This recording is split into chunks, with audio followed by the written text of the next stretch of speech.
Olá, tudo bem com você? Com certeza, eu tenho certeza absoluta que está tudo bem com você. Sabe por quê? Porque comigo também está sempre tudo azul, tudo blue, porque nós estamos sempre de bem com a vida. Eu sou André Pacheco e você me conhece. Hoje, nesta edição do Tributo Conte a Minha História, nós vamos lembrar de quem?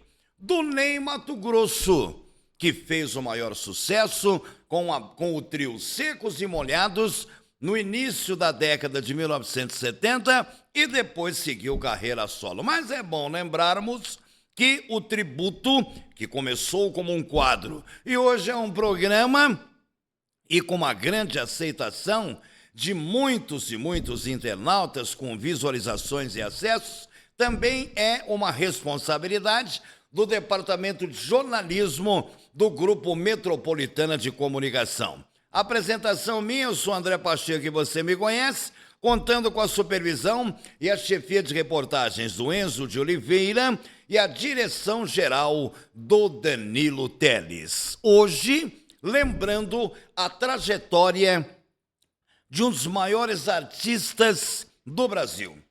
Por que eu digo artista? Generalizando em todas as qualidades e predicados, porque ele não é apenas um cantor, e nem tão menos apenas um intérprete. Ney Matogrosso é bailarino, dançarino, coreógrafo e tem um talento invejável de calar a boca de qualquer crítico. Ney Pereira de Souza nasceu no dia 1º de agosto de 1941, na pequena Bela Vista, cidade pertencente ao interior do estado do Mato Grosso do Sul, região centro-oeste. Ney Matogrosso nunca passou por dificuldades. Não precisou comer o pão que o diabo amassou e nem tão menos vender o almoço para pagar a janta, como muitos artistas tiveram que passar por essas situações quando vieram para o eixo Rio-São Paulo, principalmente de regiões distantes da capital paulista e da cidade maravilhosa. Porque a maioria vem de origens humildes, de famílias simples e que de tanta distância que há entre o eixo Rio-São Paulo para com o Nordeste, para com o Centro-Oeste, Mato Grosso do Sul, entre o Velho Mato Grosso e outras regiões, há de se considerar a dificuldade que muita gente passa para atingir os seus objetivos. Mas para Ney Matogrosso, que acabou virando o seu nome artístico, o seu pseudônimo, Ney não precisou passar por dificuldade nenhuma. E eu vou explicar por quê. Ele foi nascido e criado num berço milionário, filho de um poderoso fazendeiro que trabalhava com soja, com gado leiteiro, gado de corte, e o pai acalentava o sonho de deixar a grande fazenda e da qual ele era proprietário na região rural, numa região rural de Bela Vista, no Mato Grosso do Sul, para o filho, e que o filho, então, seguisse a sua dinastia, desse sequência na sua administração como fazendeiro. Esse era o sonho do pai de Ney Matogrosso. Só que, ao contrário daquele antigo ditado que diz: todo filho de peixe, peixinho é, de repente Ney não era o peixinho, filho do peixão, que queria que aquele peixinho, fosse, como diz o ditado, todo filho de peixe, peixinho é. Nem sempre isso acontece. Ney Matogrosso, desde criança, já gostava de representar como se fosse em teatro, gostava de cantar, gostava de participar de eventos musicais, teatrais, gostava de coreografia e gostava de dançar. Já desde adolescente, já tinha aquela facilidade incrível em requebrar aquele molejo, aquele jogo de cintura, como você tenta manusear um bambolê, já viu? Aqui com a cintura. Dançava melhor do que muitas mulheres da própria terra natal dele, Bela Vista, interior de Mato Grosso do Sul. E esse jeito do Ney começou a incomodar o velho. E aí não é muito difícil entender. Na sua imaginação, você que está nos assistindo nesse momento, transporte-se numa máquina do tempo e volte no final da década de 1960 para a região centro-oeste, para o Mato Grosso do Sul, que ainda era o antigo Mato Grosso, porque depois, em 1977, houve a divisão entre os dois estados, tendo ficado Cuiabá como capital do velho Mato Grosso e Campo Grande, que até então era uma cidade considerada do interior, foi elevada à categoria de capital do estado de Mato Grosso do Sul. Mas imagine você, o final da década de 1960, e de repente Mato Grosso, o velho centro-oeste, um fazendeiro criado ali a vida inteira, com aquele pensamento ali restrito, limitado, embotado, naquele tipo de situação na qual ele sempre viveu, com uma cultura completamente diferente das grandes cidades, em especial do eixo Rio-São Paulo, e tendo um filho que, na medida em que esse filho foi crescendo, o velho começou a perceber que ele não era do jeito que ele sonhava para que o menino fosse. Aquelas reboladas de Ney o incomodavam. Mas a mãe de Ney Mato Grosso, há quem diga que as mulheres têm muito mais sensibilidade para lidarem com essas situações, e mãe é mãe, custe o que custar, e aceita o filho do jeito que o filho é. A mãe de Ney, então, percebendo que ele tinha uma tendência homossexual, e eu vou falar um pouco mais adiante aqui, chamou o filho para uma conversa reservada, longe do velho, em certa manhã, na casa deles, lá na fazenda, que eles tinham a casa da família na cidade, em Bela Vista, e também a casa sede da fazenda. Chamou o filho para uma conversa em particular e teria dito a Ney: arrume uma desculpa bem esfarrapada, se é que serve uma desculpa amarela como justificativa, inventa uma moda, cria uma situação tipo: quero estudar, quero ir embora, para você rapar daqui. Porque pelo rumo que as coisas estão tomando, eu tenho visto o seu jeito, o seu comportamento, não estou aqui para te condenar, muito menos para brigar com você. Só que eu entendo as coisas de um jeito e o seu pai entende de uma outra forma. Seu pai sonhava em ver você com bota, cinturão de cowboy, camisa xadrez, que chamavam antigamente de clidélia, já viu? Esse termo quase não é mais usado hoje, ou nunca mais foi usado. Antigamente, eu me lembro, camisa de xadrez, camisa de clidélia, me lembro. E a mãe de Ney dizendo a Ney, seu pai imaginava vê-lo com chapéu na cabeça, tipo um cowboy, e que fosse fazer uma faculdade na capital do estado, se formar em administração de empresas ou em agronomia, algo assim, engenheiro agrônomo, para tomar conta da fazenda, porque vai chegar uma hora que ele vai envelhecer e vai aposentar. Mas, de repente, você está crescendo e se apresentando de uma outra forma. A mãe teria dito a Ney que teria chegado aos ouvidos dela através daquelas alcoviteiras matildes fofoqueiras de pequenas cidades do interior, que disseram a ela que Ney teria participado de um evento numa festa de aniversário de uma amiga e de um amigo de escola e que ele teria rebolado num palco improvisado nessa festa de aniversário e teria cantado com a voz muito fina, um tipo de performance que para a época era um verdadeiro escândalo. Ainda mais em se tratando de uma cidade pequena no interior do Mato Grosso do Sul. Um estado cuja cultura machista imperava de uma forma acentuadíssima na ocasião.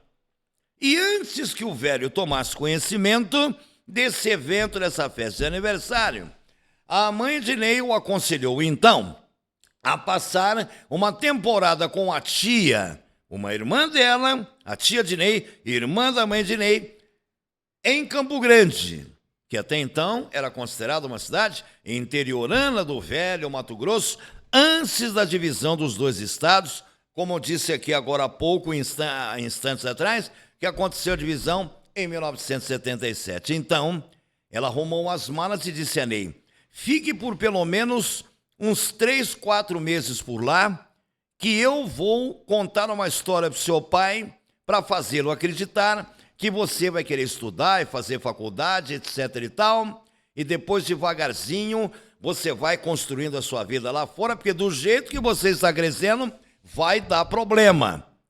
Seu pai vai ficar com uma frustração, não vai aceitar, inclusive até o que eu já percebi em você, que é uma dupla identidade sexual, que seria o que chamam hoje de, com a maior naturalidade para os dias de hoje, o bissexual. E Ney já era bissexual, já tinha nascido bissexual. Mas além da bissexualidade, Ney também tinha um talento invejável. Se fosse para ele representar, se ele tivesse enveredado, ao invés da música, para o teatro, para ser ator, interpretaria qualquer personagem como homem e mulher. Me atrevo aqui até a fazer uma comparação. Nem naquela época seria o Paulo Gustavo, que morreu de Covid, mas dos tempos recentes. Paulo Gustavo nasceu homem, era bissexual, fazia papel de homem e de mulher e com a maior tranquilidade. Você deve ter assistido pelo menos 1, 2, 3 capítulos daquela série Vai Que Cola. Eu, particularmente, vi muitos com a minha mulher em casa e morri de dar risada. O talento do Paulo Gustavo era invejável. Com a morte dele, o meio artístico perdeu um grande talento, mas perdeu uma perda irreparável. Nem Mato Grosso, naquela ocasião, guardadas as devidas proporções, seria o Paulo Gustavo do passado. Ney arrumou as malas, pegou um carro e se mandou para Campo Grande. E a mãe, conversando com o pai, dizendo não, ele vai estudar, vai fazer faculdade, vai ficar um tempo em Campo Grande, vai ficar na casa da minha irmã, porque essa tia do Ney era uma senhora solteirona, morava sozinha, a família toda tinha dinheiro. Parentes próximos, entes queridos, herança era o que não faltava, dinheiro sobrava, saía pelos poros. E assim Ney ficou uma temporada em Campo Grande, mas dali de Campo Grande, ele frequentando algumas aulas num curso de teatro, onde ele conheceu pessoas influentes do meio artístico por Campo Grande mesmo, Ney Mato Grosso teve a sorte de conhecer Davi Cardoso. E quem era Davi Cardoso? Davi Cardoso era natural de Campo Grande, mato-grossense da Gema, e tinha trabalhado por muitos anos, ou ainda trabalhava já na ocasião, devia estar no auge na ocasião. Porque muito tempo depois que Davi se aposentou, Davi Cardoso era ator de filmes de pornô chanchada, que naquele tempo não tinha filme de sexo explícito, com essa sacanagem toda que vemos hoje atualmente por aí. Antigamente era pornô chanchada, era um negócio mais freado, a censura ficava em cima, ninguém ficava totalmente pelado ou pelada um na frente do outro, aparecia um pedaço de um seio, alguma coisa. E Davi Cardoso reinava no cinema da pornô chanchada e sempre estava em Campo Grande ministrando aulas de teatro e depois também revelando novos talentos para o cinema. Mas Ney queria cantar e rebolar. Ney era um showman, podemos chamá-lo assim, como sempre foi e vai morrer sendo. E merece todo o nosso respeito pelo talento que tem e pelo belo trabalho que fez e que marcou muita gente com as suas músicas inesquecíveis, que também se tornaram eternas e algumas se tornaram até hinos. Ney, conhecendo Davi Cardoso, pediu a ele uma oportunidade para o eixo Rio-São Paulo. Mas a praia do Davi era mais teatro e cinema.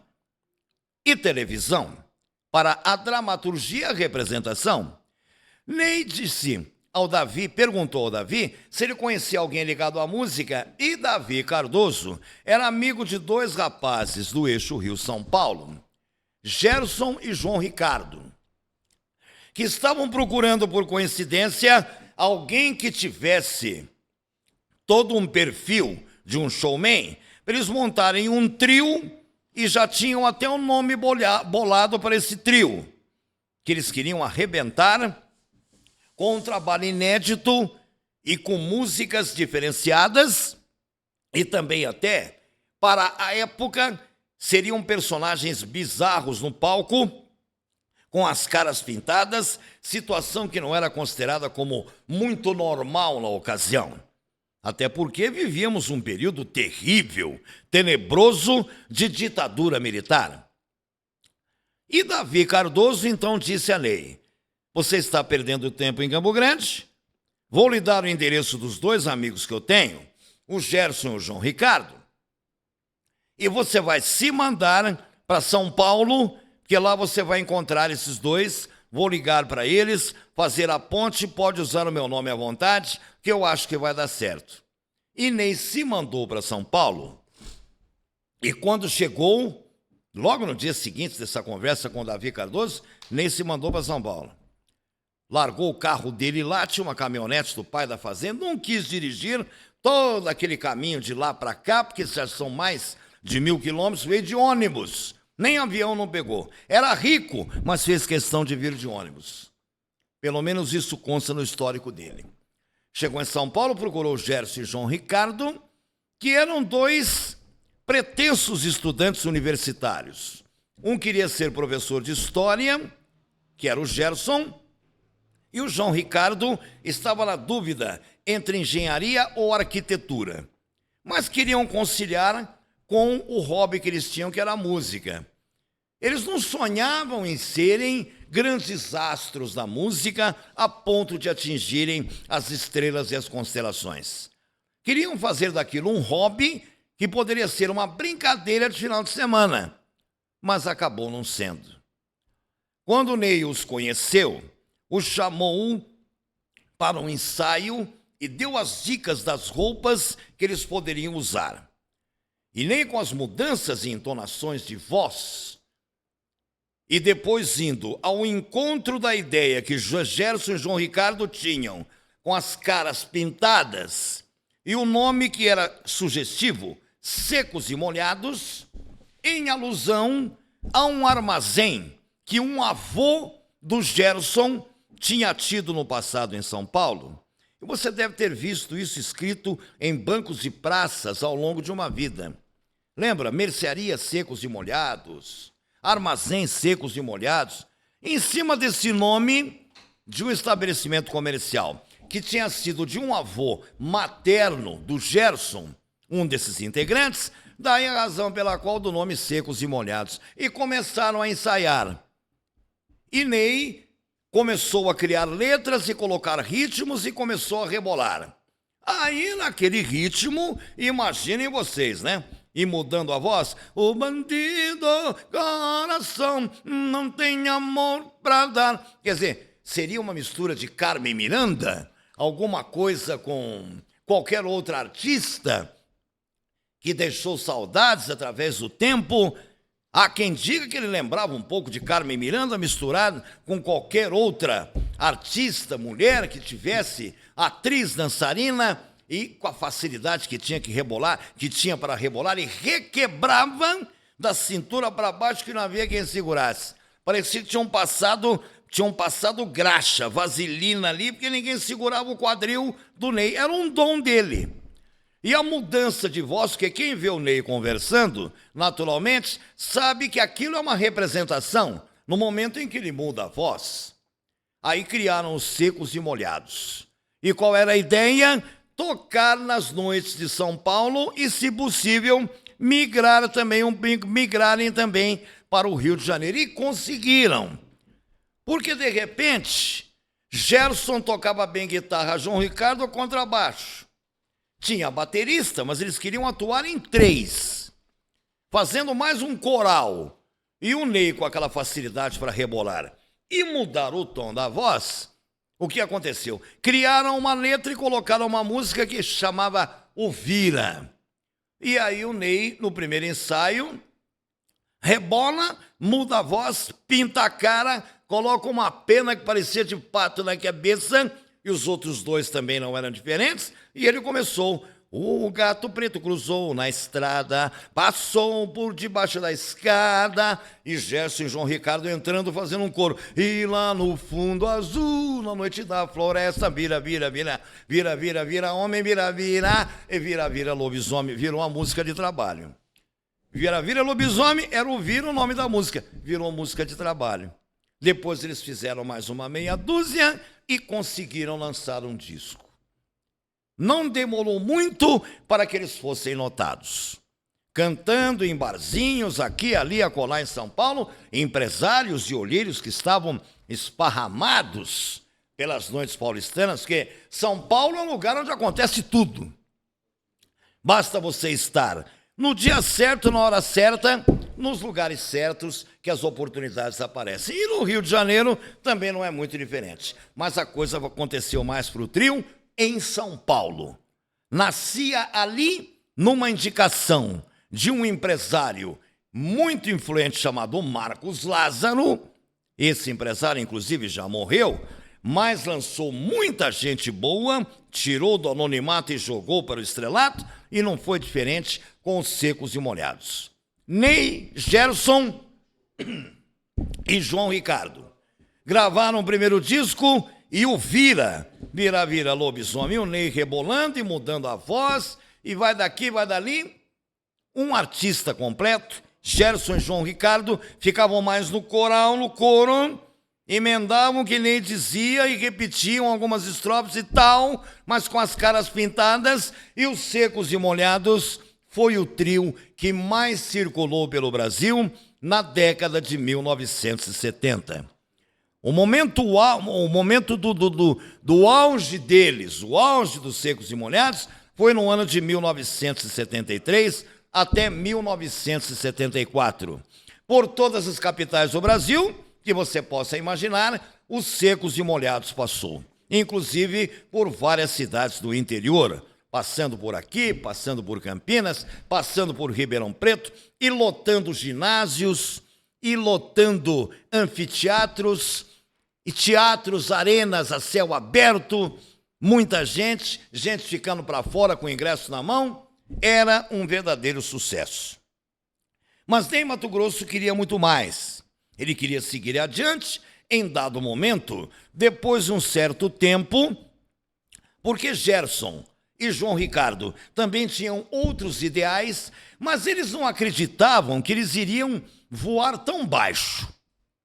Muito embora já tivessem gravado um disco e com o Vira sendo a música de trabalho, Gerson ainda pensava na faculdade e João Ricardo também.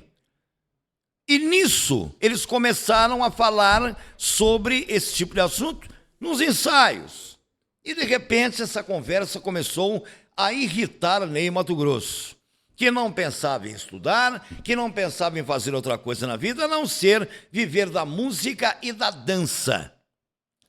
Foi quando ele chegou para os dois companheiros e disse: olha, nós temos chances de ganharmos muito dinheiro ainda, nós três juntos.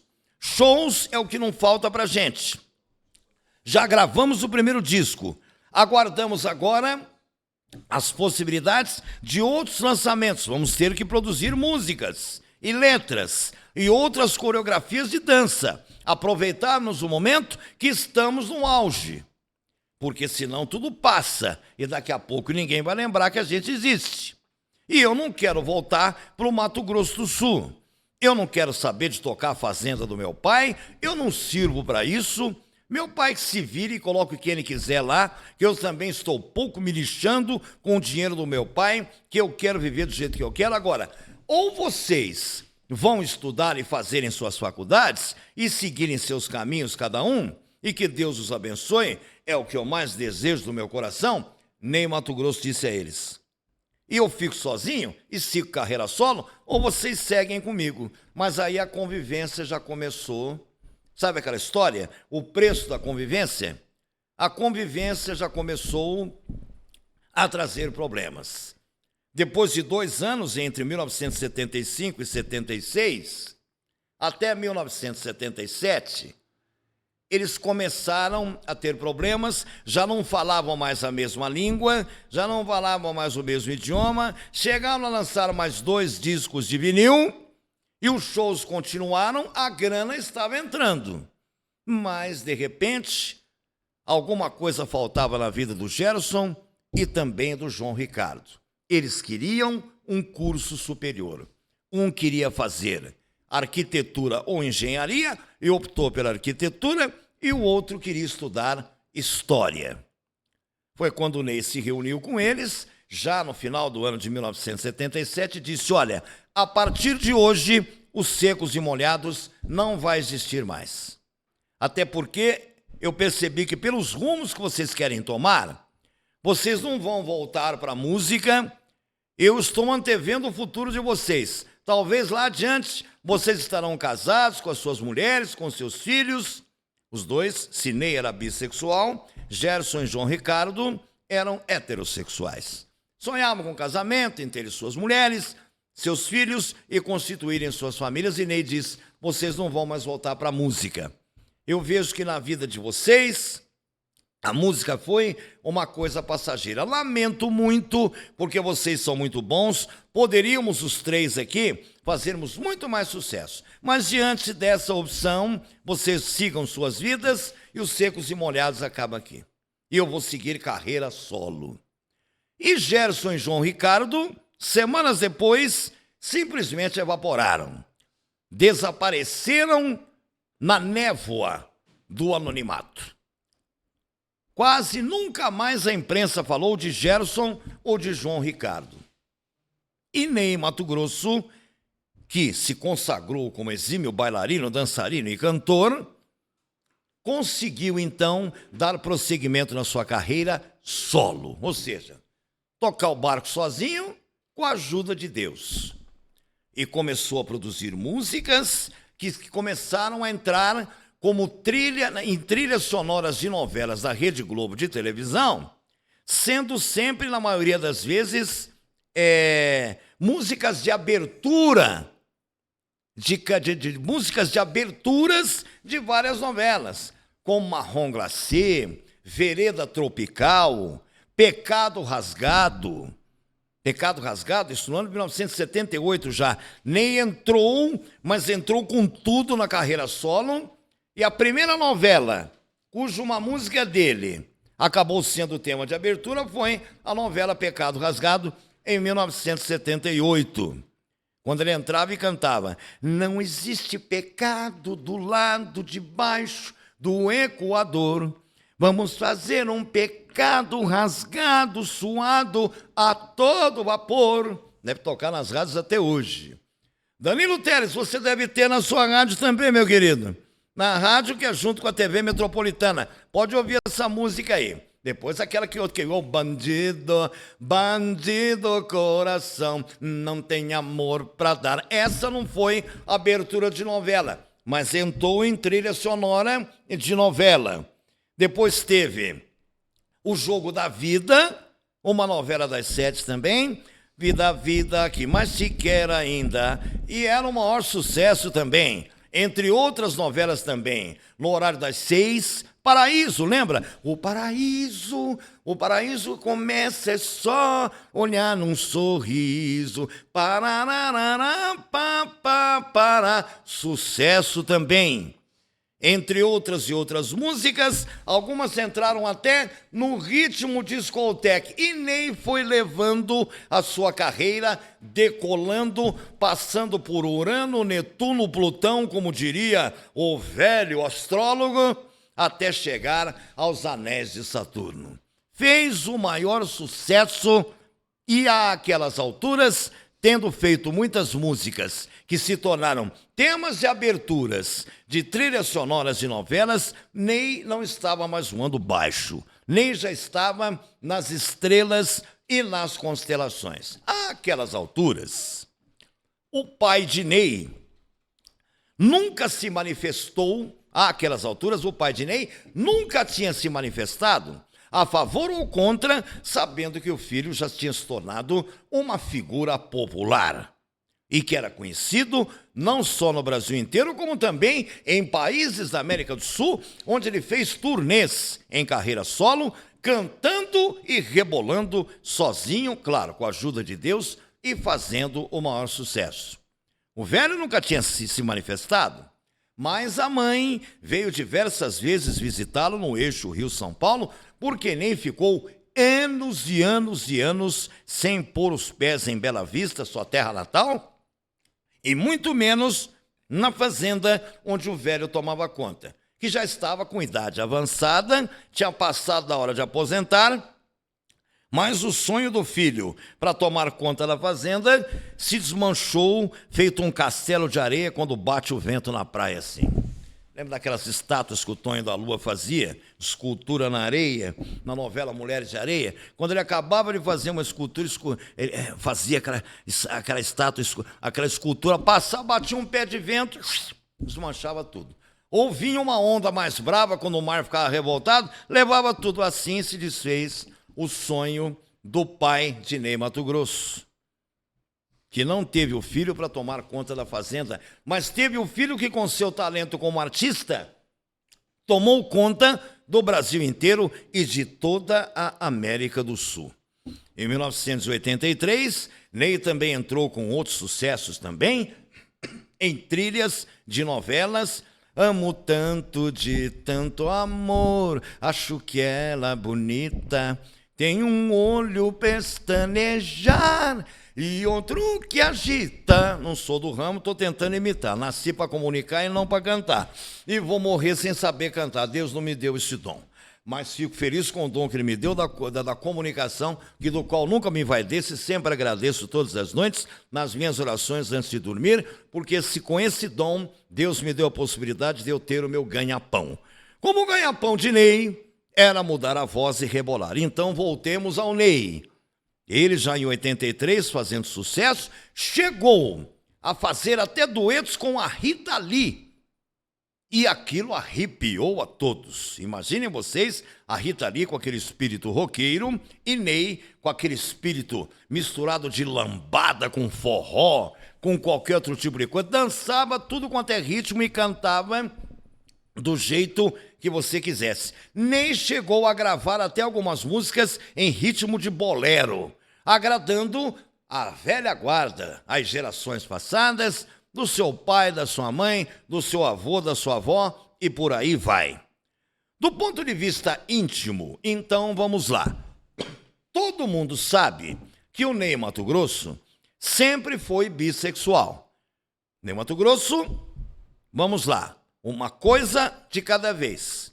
Ney Matogrosso se casou, ele é pai, ele teve filhos, ele teve uma companheira, viveu uma vida de um casamento normal.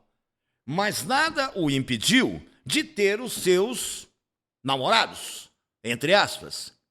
E entre eles ficou público e notório um caso que ele teve com o Cazuza. Porque o Cazuza também era bissexual. E Ney Matogrosso e Cazuza se aventuraram num romance a ponto da mulher do Ney ter ficado sabendo, mas passou por cima porque era uma pessoa com uma cabeça, digamos, aberta, e ela até aceitava uma relação de vez em quando aberta com o Ney, porque não era toda hora também, até porque Ney não era promíscuo, nunca foi.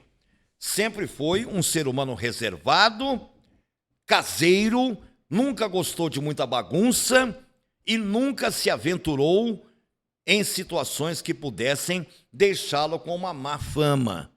Nunca esteve no meio de uma promiscuidade. Isso é muito bom, porque ele pode até trazer com ele até hoje um pouco dos ensinamentos lá do velho pai na fazenda no Mato Grosso.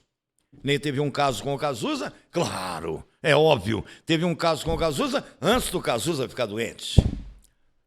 Quando eles se enjoaram um do outro, digamos assim, foi um livramento para o Ney, que logo depois o Cazuza ficou doente. Porque o Cazuza não era de um parceiro só. E Ney, quando teve esse caso com o Cazuza, ele tinha somente o Cazuza e a mulher dele, mas depois acabou sendo um livramento. Ney, então, um belo dia, já no final dos anos 80, com a vida ganha, com toda a carreira construída e com muitas músicas, depois de ter estourado também, na metade da década dos anos 1980 também, com a música Amor Objeto, onde ele dizia um simples objeto de amor identificado. Ele falava como se fosse um amor planetário, que viesse de um outro planeta, uma coisa assim, que era coisa de louco, é só prestar atenção na letra. Com a música Amor Objeto, ele não precisaria gravar mais nada nos próximos 3 ou 4 anos, de tanto dinheiro que ele ganhou, e de tantos shows que ele deu, e de tantas performances e tantas apresentações. No final dos anos de 1980, Ney tomou uma decisão, uma atitude, sem consultar a mãe. Ele pegou um avião no Rio de Janeiro. Àquelas alturas, Ney já não morava mais em São Paulo, e sim no Rio de Janeiro, porque ele passou a ter um contrato vitalício com a Rede Globo, por conta das músicas que ele fazia e que entravam ou nas trilhas sonoras nacionais das novelas, ou muitas músicas, a maioria das vezes, entravam como temas de aberturas de várias novelas da Rede Globo de televisão. Então ele teve que morar no Rio de Janeiro. Pegou o avião um dia no Rio e desceu em Campo Grande, e dali ele pegou uma condução e se mandou para Bela Vista, terra natal dele, sem avisar a mãe e sem avisar os demais da família. E dali de Bela Vista ele pegou uma outra condução e apareceu de sopetão na fazenda para fazer uma surpresa para todos da família, até porque ele queria pagar para ver como seria a reação do velho ao reencontrá-lo depois de muitos anos do jeito que ele era, Ney Matogrosso, o cantor, bailarino, dançarino, bissexual, e que se transformava em mulher numa representação e voltava a ser homem quando a realidade o chamava de volta. Quando ele chegou, a mãe o viu pela varanda da casa-sede da fazenda e pôs a mão na cabeça. Disse: pelo amor de Deus, filho, o que você veio fazer aqui? Seu pai vai te matar se ele te ver desse jeito. Nem estava com uma camiseta, mas não tinha nada de anormal. Nem estava com a camiseta de regata. Ainda tinha um símbolo na época que pegava bem, peace, love, que seria paz e amor. Uma calça jeans surrada e um tamanco. Estava na moda também na época usar muito tamanco. Tamancos para homens, para mulheres, para ambos os sexos, enfim. Mas tinha aquele jeito dele que, ao andar no quadril, notava-se uma tendência ao rebolado. Era como se poderia dizer, uma mulher no corpo de um homem e um homem no físico, na alma de uma mulher. Arriscaríamos dizer isso. Ou já arriscamos, já falamos. Mas para a cabeça daquele velho entender aquilo, ele disse: não, mãe, eu preciso conversar com meu pai. Eu não suporto mais essa situação de ficar de cara virada com meu pai por resto da vida. Aliás, foi ele quem virou a cara comigo. Foi ele quem me cortou da vida dele. Eu nunca desprezei meu pai. Muito embora muitas diferenças ocorreram entre nós até antes de eu ir embora. Mas eu preciso falar com ele.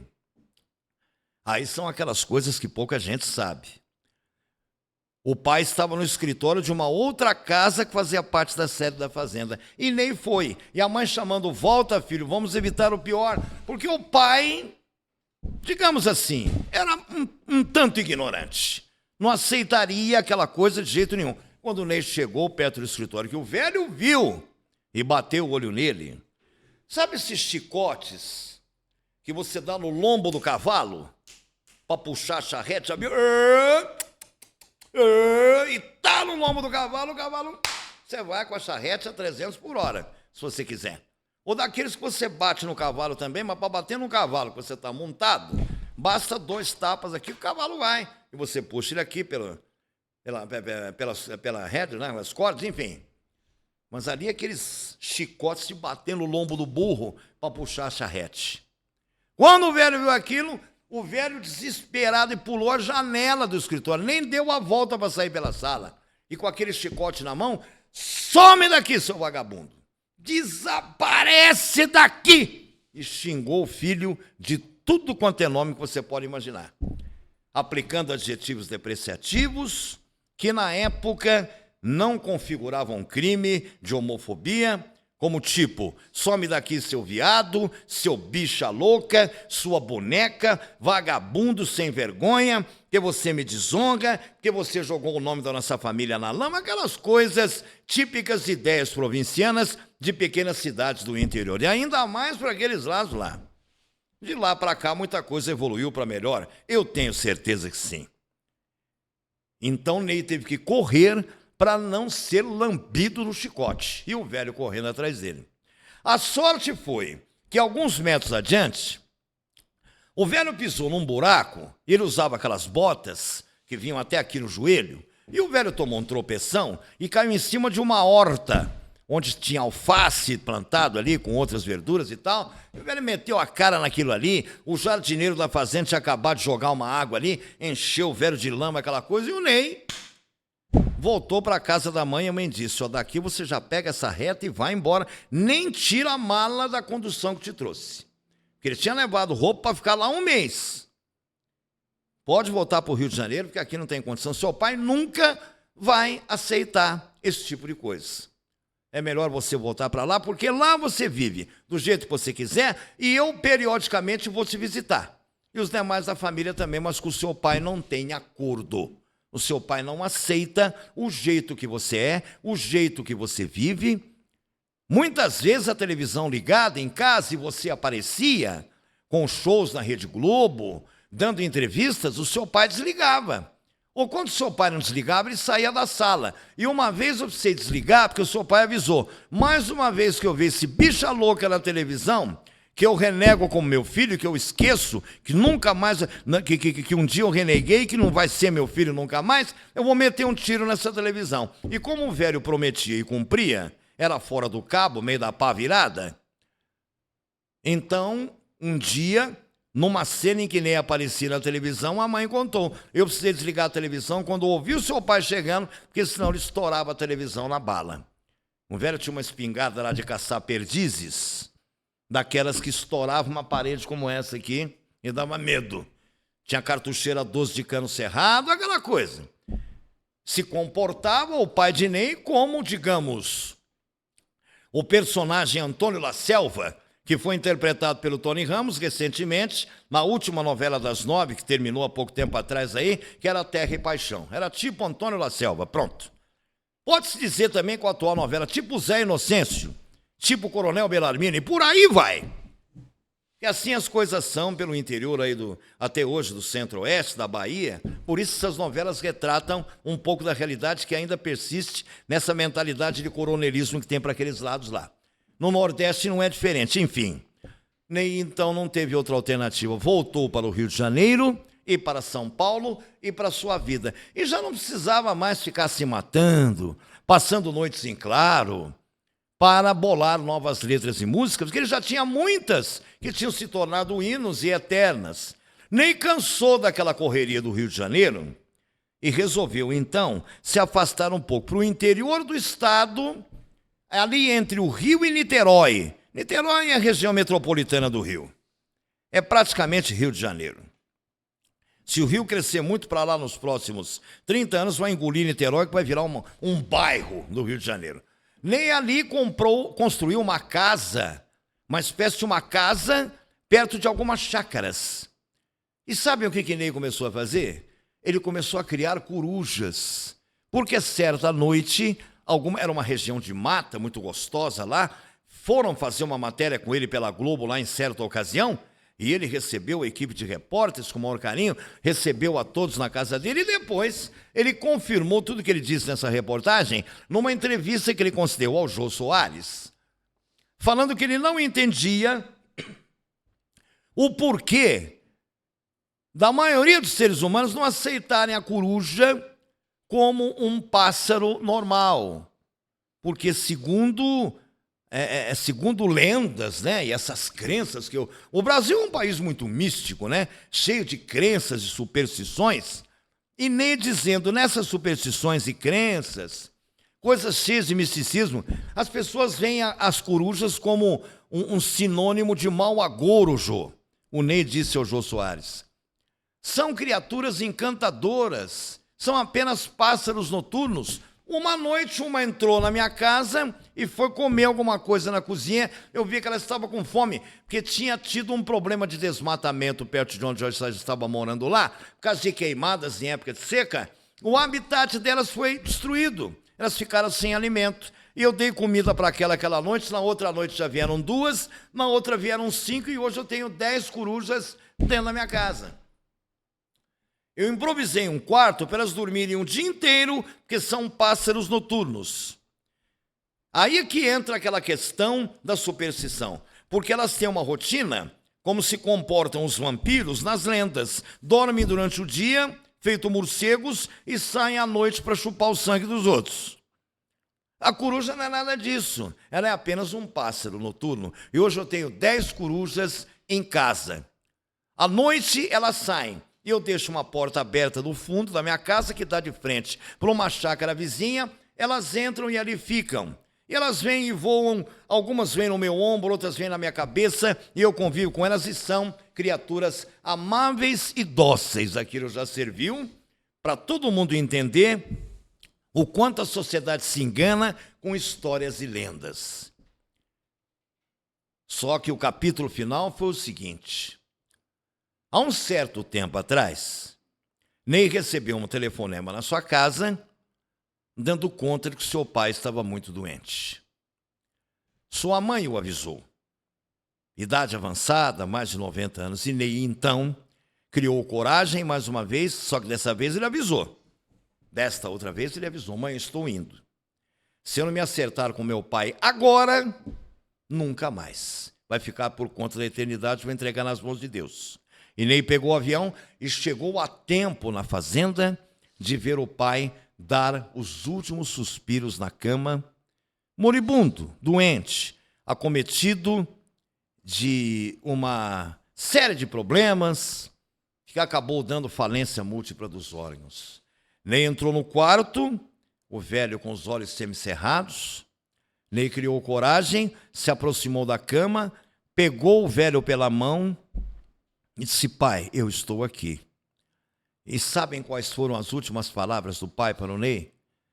Ele disse: filho, me perdoe. E virou para o lado direito e soltou a cabeça e morreu. As 3 últimas palavras ditas pelo pai, quando ele, com os olhos semicerrados, abriu os olhos e viu o filho, segurando na mão dele, que ele disse: pai, eu vim. Ele disse: filho, me perdoe. Ali o perdão libertou, tirou todos os demônios de dentro do pai, que nunca tinha aceitado o filho como era, e que na realidade, no fundo, se orgulhou de ver o talento do filho, que assombrou a todos na música popular brasileira, na coreografia, na dança, encantando a todos no Brasil, na América do Sul, e depois foi até para os Estados Unidos da América do Norte, fazendo turnês pela Europa. No fundo, o velho ficou orgulhoso do filho, mas o orgulho não deixava e não permitia que ele reconhecesse. Mas nas 3 últimas palavras ele disse: filho, me perdoe. Ali foi um final feliz. O pai partiu para o outro lado e Ney voltou em paz para o Rio de Janeiro, com o coração leve, na certeza de que ele tinha sido absolvido pelo pai. Ney Mato Grosso hoje também é empresário. Ele tem produtoras em São Paulo e no Rio de Janeiro.